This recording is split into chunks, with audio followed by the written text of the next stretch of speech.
Excellency Mr. Volkan Bozkır on his election as the President of the 75th session of the General Assembly. We also appreciate the skillful leadership of the outgoing President, His Excellency Tijani Mohammad Bande, especially during the COVID-19 crisis. We commend the leadership of the Secretary General in these extremely turbulent times. Mr. President, since my government assumed office, our consistent effort has been to fundamentally transform Pakistan. We envisage Naya Pakistan to be modeled on the principles of the state of Medina, established by a holy prophet, Muhammad sallallahu alaihi wasallam.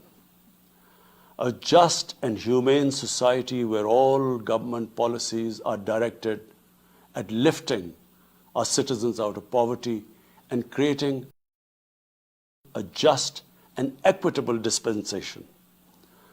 To achieve this goal, we need to have peace and stability. Thus, our foreign policy aims to have peace with our neighbors and settle disputes through dialogue.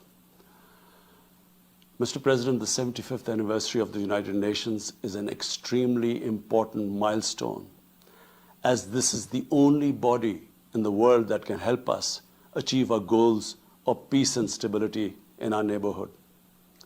This is also time for us to reflect whether, as the United Nations, we have been able to realize the promise we collectively made to our peoples.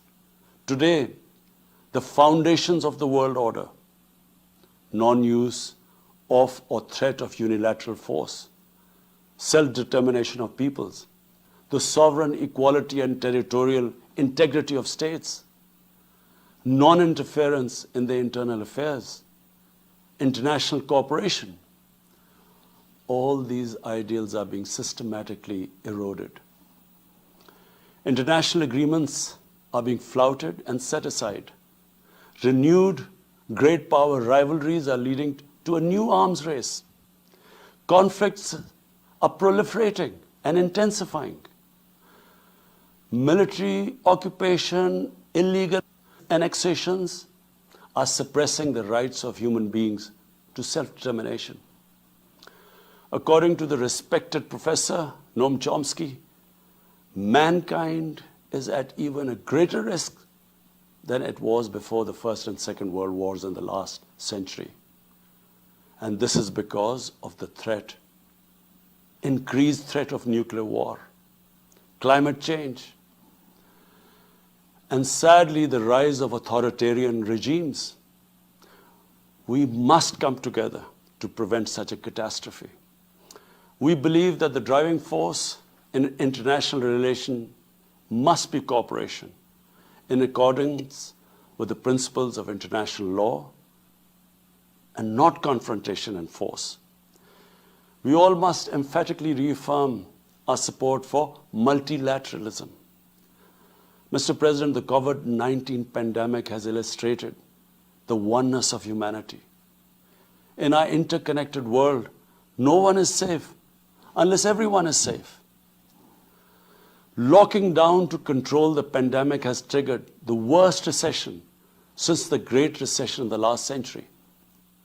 This has hit the poorest countries the hardest, as well as the poor in all the countries.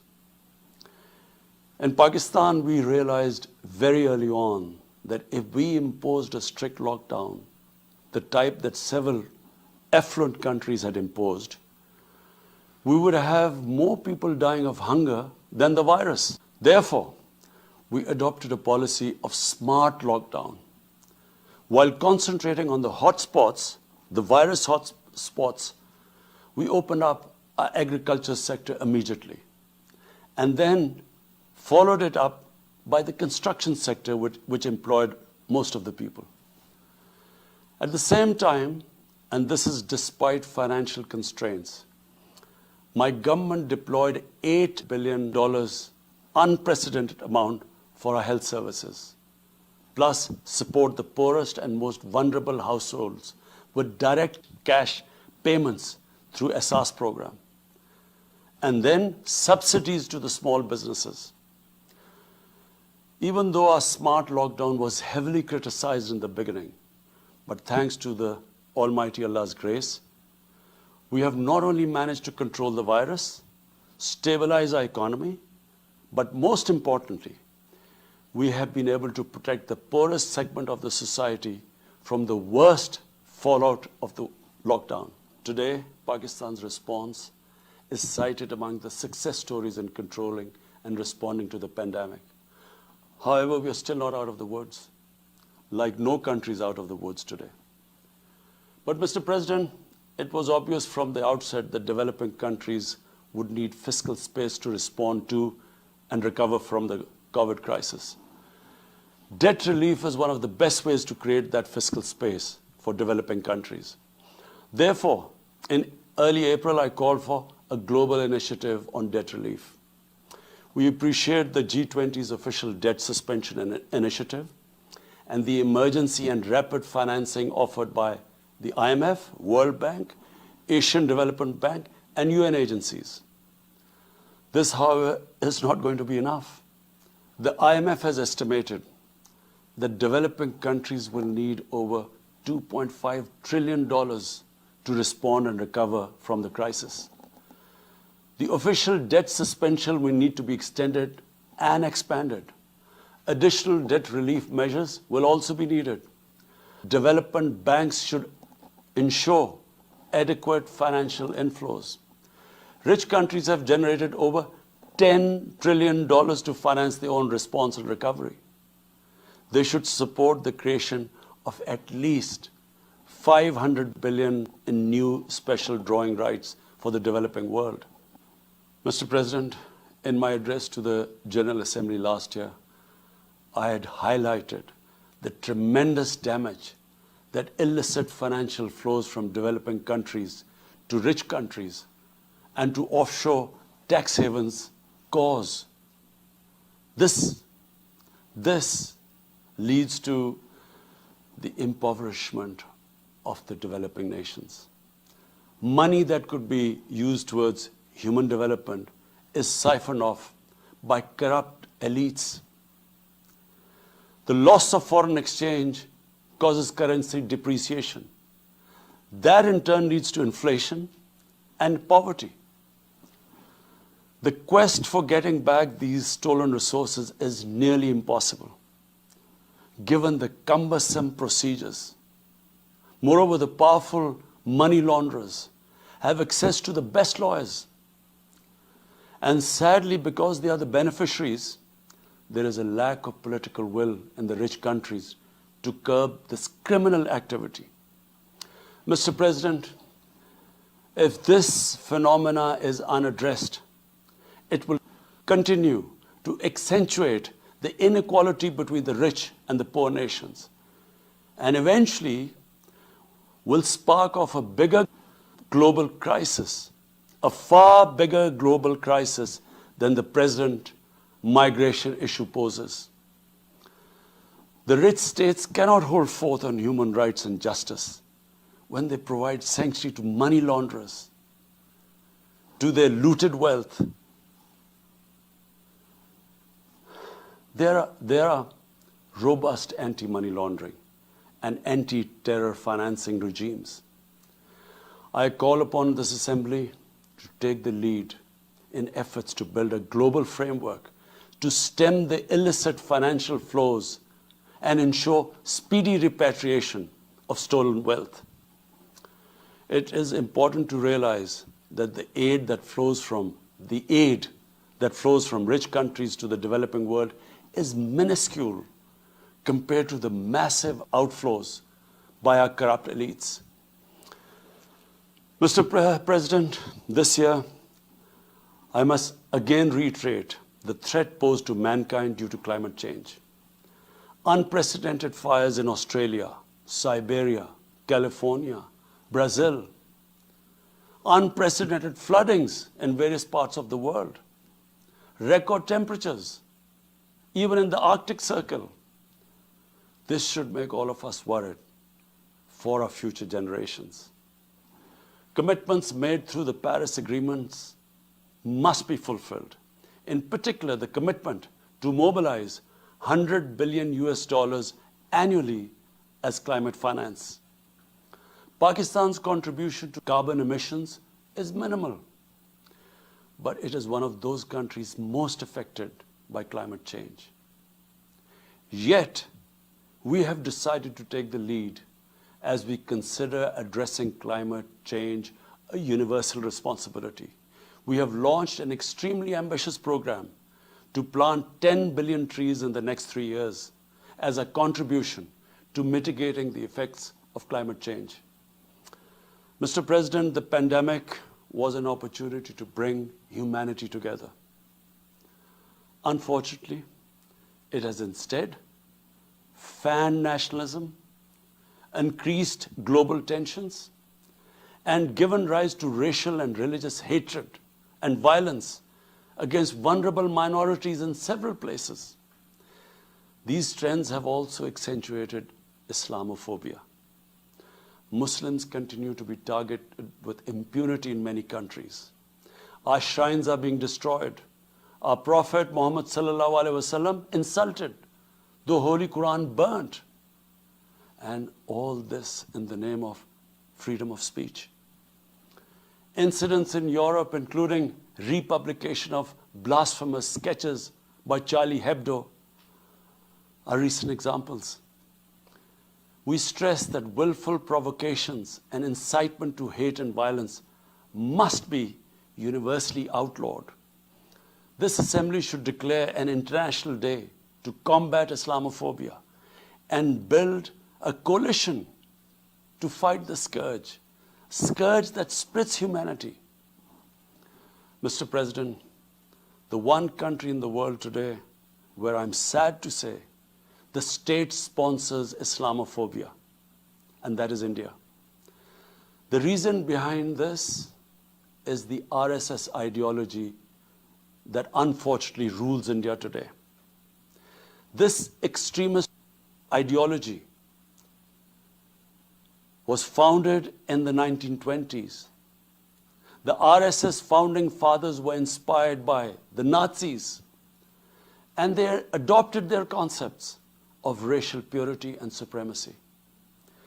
While the Nazis' hate was directed at the Jews, the RSS directs it towards the Muslims and to a lesser extent, the Christians. They believe that India is exclusively for Hindus and others are not equal citizens. The secularism of Gandhi and Nehru has been replaced by the dream of creating a Hindu Rashtra by subjugating, even cleansing, India's 200 million Muslims and other minorities. In 1992, the RS destroyed the Babri Masjid. In 2002, some 2,000 Muslims were slaughtered in Gujarat, and this was under the watch of Chief Minister Modi. In 2007, over 50 Muslims were burnt alive by RSS arsonists aboard the Samjhota Express train. In Assam, around 2 million Muslims face the prospects of being arbitrarily stripped of their nationality through the adoption of discriminatory laws.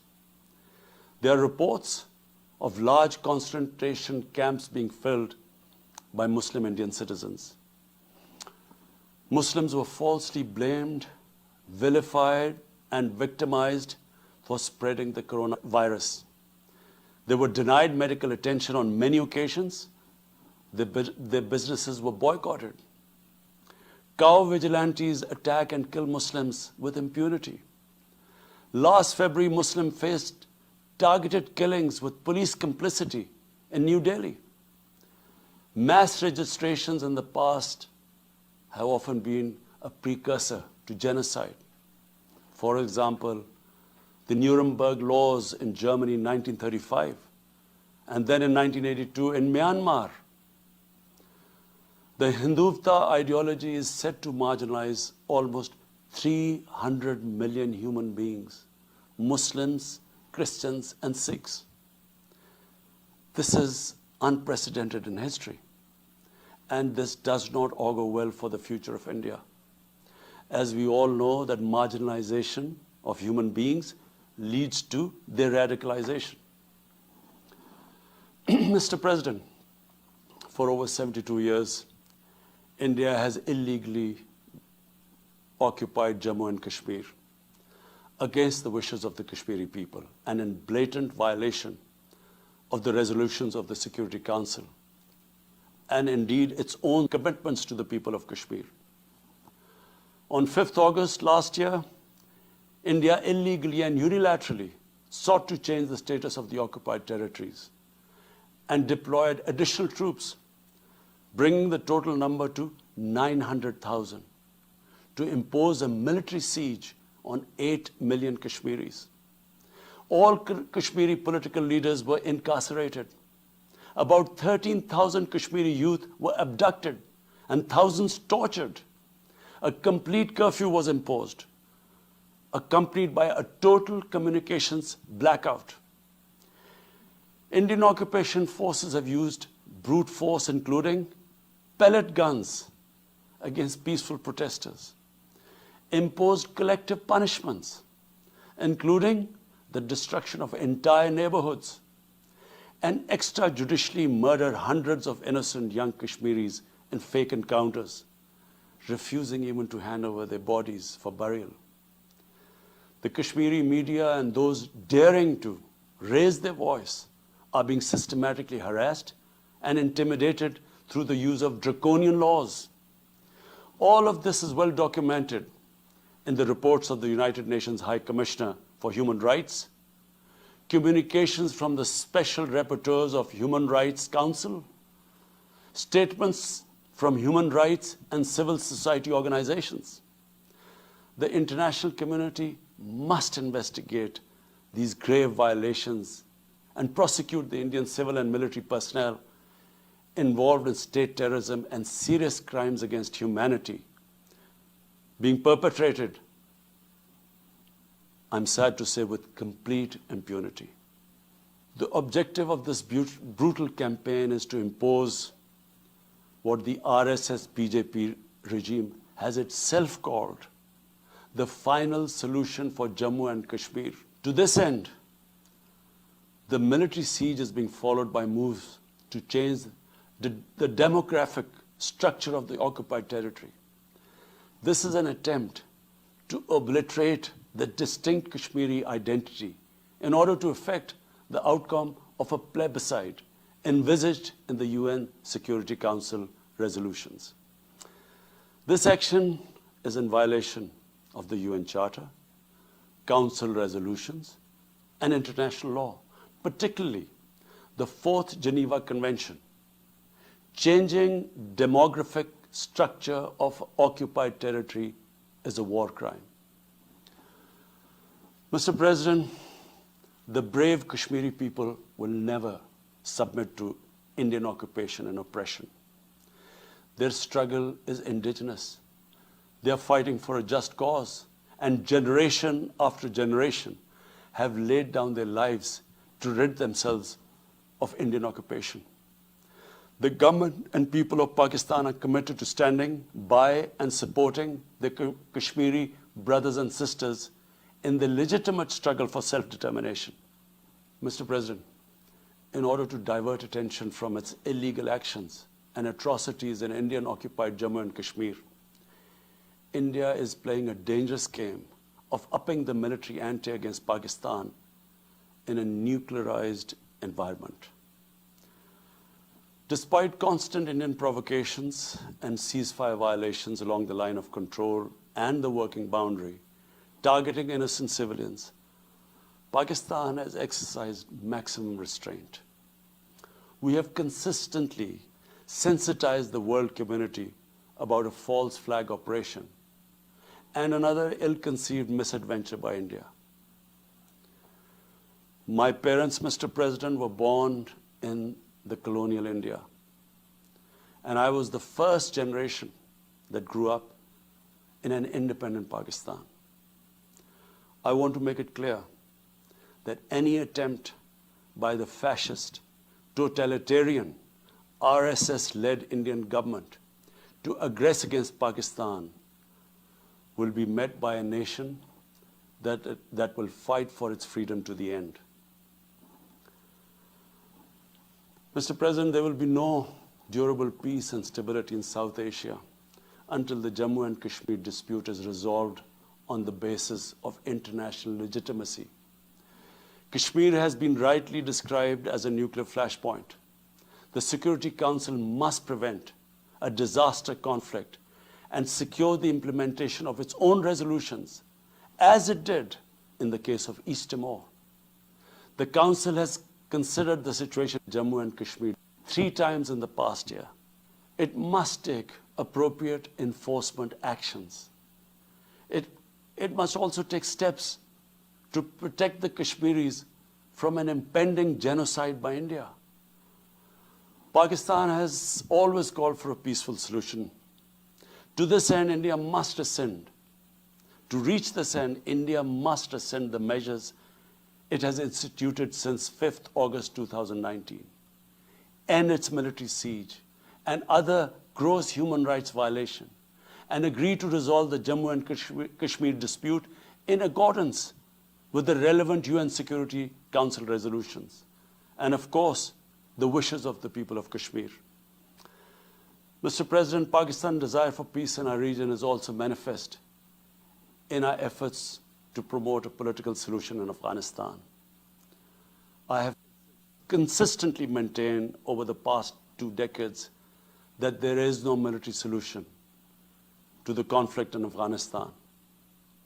The only way forward was and is a political settlement, which involves the full spectrum of Afghanistan's political actors.